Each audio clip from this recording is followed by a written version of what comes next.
Kami ya dulu itu jelas utang itu kami punya kriteria dan selama di pemerintahan Pak Harto dan saya ada di dalam ya tidak pernah ada utang yang dipakai urusan rutin.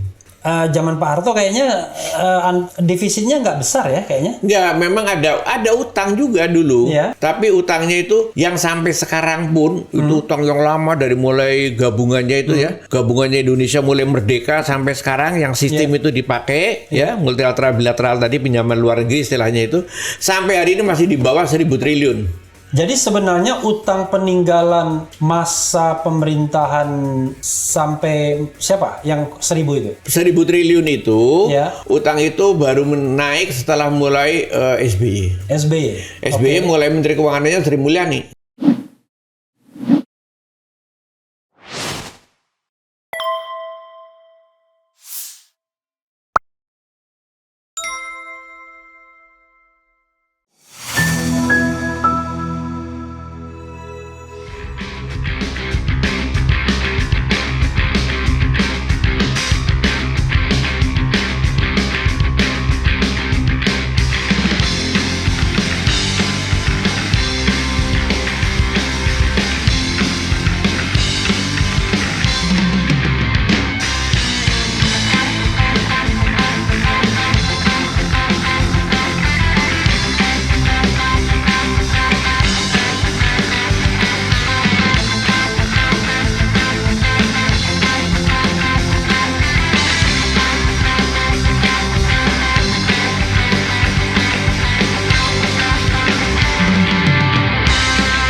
Tapi memang ya Pak Fuad, saya perhatikan ya selama masa pandemi ini itu banyak sekali memang undang-undang penyusupan begini by intention dan puncaknya itu ya di Omnibus Law itu. Misalnya saya temukan pasal mengenai SOF, Sovereign Wealth Fund. Ya, itu mengatakan bahwa yang namanya uang ini adalah uang lembaga dan bukan kerugian negara. Bayangkan. Nah, sumbernya dari negara. Padahal sumbernya dari negara. Selalu banyak sekali kalau dicek banyak sekali kata-kata begitu, bukan kerugian negara dan lain sebagainya. Jadi berusaha keuangan negara tadi berusaha diswastakan, dinon-negarakan. Padahal kan definisi keuangan negara itu kan segala hak dan kewajiban negara yang bisa dinilai dengan uang. Itu kan luas sekali sesungguhnya. Iya. Gitu. Sekarang misalnya BUMN misalnya, giliran dia mau lepas dari keuangan negara, tapi di sisi lain kan kalau ada apa-apa dengan BUMN, pemerintah juga yang turun tangan. Makanya saya kan bolak-balik udah bertahun-tahun saya bilang, kalau melaporkan utang negara yang sekarang 6.700 triliun itu oke. Tapi yang utang BUMN itu walaupun tidak dicatat tapi dikasih catatan. Namanya itu istilah saya itu bahasa akuntansi ya. Contingent liability. Artinya ini bisa jadi beban pemerintah, bisa jadi utang pemerintah, bisa tidak. Artinya kalau BUMN-nya gagal kayak kemarin asuransi Jiwasraya. Ya kan nggak ada cara tentang pemerintah, tapi kan tiba-tiba pemerintah yang bayar utangnya si Jiwasraya ke situ Asabri, nanti kan dibayar lagi dari APBN kan, yang seperti itu. Makanya disebut contingent liability. Harusnya ada catatan. Ini yang berpotensi kalau gagal karena ini BUMN akhirnya jadi beban ke pemerintah juga. Jadi kalau lebih mau berani lagi mau dicatat sebagai utang pemerintah. Wah, mungkin meledak, takut sudah. Ya kan? Ini utang pemerintah 6.700 triliun itu yang memang langsung utang pemerintah. Utang BUMN?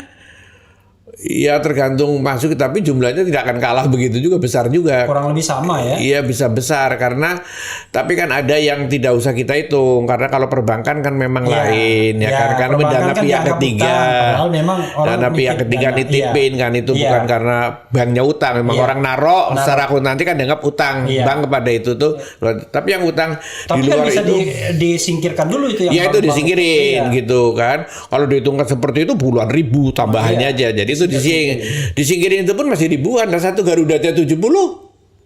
Ini Garuda 70 triliun. Garuda 70 triliun. Karya-karya itu juga. Kita juga gitu. Puluhan triliun juga. Iya semuanya makanya besar juga. Utang-utang begitu besar juga lah ya kan. Mesti angkanya pasti akan ribu triliun juga gitu kan. Tapi itu potensi menjadi utang negara. Oke, ada yang bilang ini gali lubang tutup jurang. Oh itu memang benar. Dulu kan istilahnya gali lubang, tutup lubang. Tutup lubang. Sekarang nggak bisa. Gali lubang, tutup jurang. Karena nggak bisa, gali lubangnya itu lebih dalam. Iya. Karena apa? Untuk membayar saja bunganya utang. Apalagi kalau utang yang jatuh tempo. Jadi pertama ada utang jatuh tempo. Ya. Pemerintah narik utang untuk membayar utang yang jatuh tempo, ya kan? Tapi juga bunganya, kan ada bunganya. Bunganya pun pakai ngutang lagi, makanya ya lubangnya tambah dalam. Jadi bayangkan, untuk bunganya saja perlu ngutang. Jadi utang itu belum bayar bunga pokoknya jangan-jangan. Iya. Jadi ya terus terang aja kebijakan utangnya menurut textbook pun ini hati yang tidak sehat lah kalau cara kayak gini nggak sehat gitu kan, karena ya utang itu kami ya dulu itu jelas utang itu kami punya kriteria dan selama di pemerintahan Pak Harto dan saya ada di dalam ya tidak pernah ada utang yang dipakai buat urusan rutin. Oke. Utang itu dulu kita bisa jawab ini utang ini untuk ini proyek ini itu jelas akunnya sendiri, rekeningnya tuh masing-masing sendiri. Ya karena kita kan nggak ada utang sun, surat utang negara SBN kan nggak ada dulu. Jadi utang cuman ke bilateral ataupun ke multilateral dari kayak Bank Dunia atau Bank Development. Itu hanya jelas proyeknya apa? Dari luar negeri aja. Luar negeri. Jadi tidak ada yang namanya jual-jual kupon macam-macam. Nggak ada. Oke. Dan itu karena itu bisa diperjualbelikan. Dan itu jelas untuk proyek apa? Misalnya untuk proyek membuat ini irigasi di sini. Harus akun sendiri. Dipakai untuk proyek itu. Jadi nggak bisa keluar dari proyek itu. Satu pun nggak ada. Mesti dipakai untuk ini. Karena itu kalau ditanya utangnya dipakai buat apa, kami dulu bisa jawab dengan jelas. Ini utang yang ini untuk ini, utang ini untuk ini. Masing-masing ada pimbronya masing-masing setiap utang. Karena utang itu jelas proyek pembangunan istilahnya gitu. Kalau sekarang ditanya blended, ngeblend. Sekarang ngeblend, tanya potong, biar sudah nggak tahu campur. Mungkin THR juga termasuk bayar rutin segala macam udah nggak jelas. Itu utang itu. Ya gimana kalau utangnya sudah nggak bisa dipertanggungjawabkan? Kalau menurut saya secara akuntansi harusnya utang itu jelas dipakai ini, pakai ini, pakai ini gitu loh. Ya, ini kan kalau dulu APBN kita itu agak lompat sedikit ya. APBN kita ini kan cenderung anggaran berimbang dulu kan. Zaman Pak Harto kayaknya defisitnya nggak besar ya kayaknya. Nggak, memang ada utang juga dulu. Tapi utangnya itu yang sampai sekarang pun itu utang yang lama dari mulai gabungannya itu ya. Gabungannya Indonesia mulai merdeka sampai sekarang yang sistem itu dipakai ya, multilateral bilateral tadi pinjaman luar negeri istilahnya itu sampai hari ini masih di bawah 1.000 triliun. Di bawah 1.000 triliun. Iya, membangun macam-macam itu dulu. Nah, sekarang 6.700. Yang lainnya itu kan karena ada ini utang kreasi baru yang namanya itu tadi SUN, SBN. Jadi sebenarnya utang peninggalan masa pemerintahan sampai siapa? Yang 1.000 itu? Yang 1.000 triliun itu? 1.000 triliun itu, utang itu baru naik setelah mulai SBY. SBY mulai Menteri Keuangannya Sri Mulyani.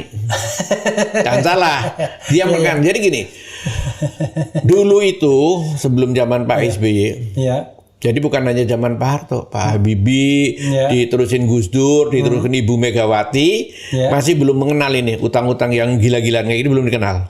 Dulu itu nggak dikenal. Adanya utang yang pasti untuk proyek, pinjaman luar negeri. Nggak ada yang namanya bilateral. Instrumen macam-macam ini. Itu dulu upaya itu sudah ada. Oke. Dari manuver-manuvernya pemain-pemain pasar uang ada juga. Iya. Pak, kita bikin aja Indonesia ini surat utang negara, ngikutin Amerika kayak bikin treasury ini. Kita itu waktu itu para senior ya, kita punya berpegang teguh enggak.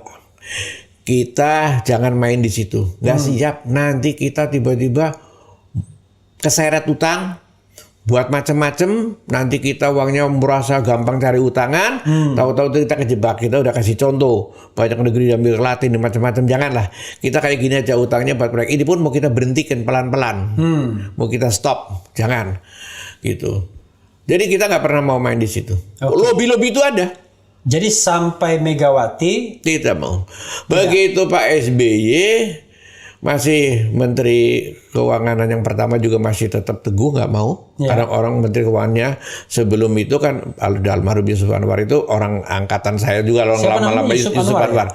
Itu masih belum mau, ngerti dia. Nggak ada lobby-lobby dari ya macam-macam lah, mungkin semacam ya berdasarkan pemain-pemain pasar uang kayak Marilyn Golden apa segala macam, Golden Sachs segala macam lah ya. Itu bujuk-bujuk kan banyak berhasil di banyak negeri, tapi negeri ini terpuruk karena utang kan udah pada. Enggak. Nah, begitu Menteri Keuangan Sri Mulyani mulai memperkenalkan surat utang negara. Oke, tahun berapa itu mulainya, Pak? Surat utang negara ya? 2006 kalau saya nggak salah. 2006 ya? Iya. Oke. Karena kan Yusuf Anwar itu kira-kira 1 tahunan ya, terus digantikan sama Ibu Sri Mulyani, mulai beliau memperkenalkan ini surat. Wah, kalau dapat uang gampang. Ya gampang karena borrowing capacity dari Indonesia itu kan masih besar, belum pernah dipakai kan oleh pemerintahan Pak Harto dan sebelumnya oleh pemerintahan Bu Mega, Bu Gus Dur, semua nggak pakai Habibie, segala nggak pakai itu. Masih perawan ya benar borrowing capacity. Ya gampang dibikinkan ini. Nah, begitu uang masuk kayak jualin utang, jualin itu gampang, itu kan mulai terus. Ya artinya mulai dipakai buat yang nggak jelas gitu loh. Masyarakat Indonesia punya instrumen selain dia taruh deposito atau taruh di bank uangnya yang secara konvensional, dia bisa beli surat utang negara kan? Itu justru yang dari dulu kita hindari, namanya kita menghindari crowding out. Artinya apa? Jangan pemerintah ikut berburu dengan uang yang ada di dalam negeri. Nanti mesti pemerintah menang. Sekarang aja jujur ngomong aja. Banyak bank-bank ya, asal Anda tahu aja. Sekarang lebih daripada ngasih kredit, makanya pertumbuhan kredit kan rendah betul kan? Dulu kita punya pertumbuhan kredit 17-20% supaya ekonomi juga bergerak, makanya bagus. Sekarang ini orang-orang bank ngasih kredit juga nggak aman, beliin aja surat utang negara. Surat utang main negara. Golf aja saya kipas-kipas aja itu duit masuk. Tapi akibatnya bank tidak nyalurin kreditnya jadi lebih kecil, pertumbuhannya seret. Karena beli surat utang aman, ekonomi realnya nggak tumbuh jadi. Nggak tumbuh. Itu yang dulu kita bilang jangan, karena itu namanya crowding out. Karena itu kita hindari terus. Sekarang ya orang-orang itu seperti ini, berebut dana yang ada itu antara pemerintah dengan swasta, kasihan kan? Harusnya kan jangan seperti itu. Ini crowding out juga dilanggar prinsip itu. Pokoknya ya kalau menurut saya sih, mohon maaf ini sok pinter, akibatnya nggak jelas, yang dibangun asal-asalan karena merasa gampang cari duit, ya kan sebagian dipakai buat rutin, tidak sehat kalau menurut pandangan saya itu tidak sehat. Cuman kan bebannya nanti di pemerintah yang akan datang. Pemerintah yang berikutnya ya. Berikutnya. Nah, jadi kembali lagi juga ke sini itu. Pasal ini, saya pasal 6, pasal 11 di Undang-Undang Teks Amnesti Jilid 2 ini yang memberikan mengebiri istilahnya undang-undang kita undang-undang hukum pidana apa istilahnya itu saya kurang paham lah ya. KUHP melalui undang-undang ini. Saya kira nasibnya akan sama kayak pasal 27 tempo hari yang di Perpu. Pasti akan ada yang membawa ke MK.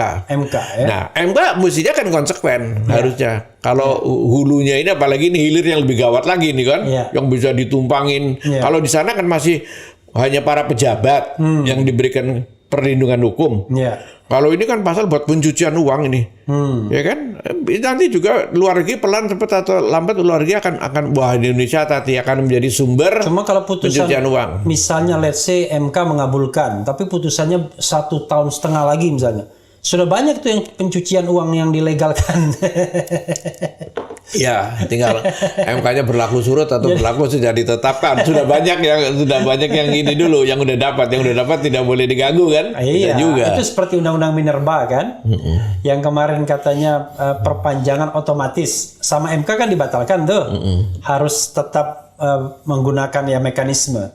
Tapi kan sudah ada yang perpanjangan tuh, yang punya pejabat. Iya. Jadi sudah punya perpanjangan baru putusan MK keluar. Allahu a'lam pokoknya. Ya, tapi itu gini, undang-undang apalagi ya, terus terang aja ketika para pembuat kebijakan itu juga melakukan bisnis, Ya. itu pasti akan konflik. Ya, itu namanya wasit merangkap pemain. Iya. Jadi akibatnya itulah sering disindir kan, kalau dipasarkan sering disindir apa? Ini a corruption friendly government, kalau gitu bukan business friendly nih sih, kata ini corruption friendly katanya kan. Melindungi, ya ada yang bilang malah apa? Crime friendly katanya kan.